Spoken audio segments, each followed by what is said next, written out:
Check filter, esto no tiene nada que ver. Eso siempre va a salir, el check ok. filter cada vez que la prenda. Que la Ustedes prenda. tienen que chequear el filtro de acá, de la secadora, acá.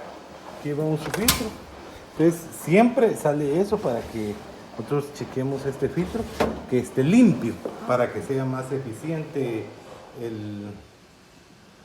Aquí está, ay perdón, aquí está el check filter. Sí. Entonces eso se hace para que siempre uno chequee ahí. Chequé.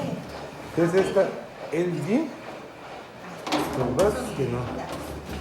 Vamos a poner, yo digo que esta no, mejor dejamos ahí que ella funcione, pero sí, eso no saca el agua y por lo consiguiente no le exprime. Entonces ahorita vamos a ver acá. ¿Sí? Ahí está lavando normal, porque nosotros pusimos manualmente sacar el agua.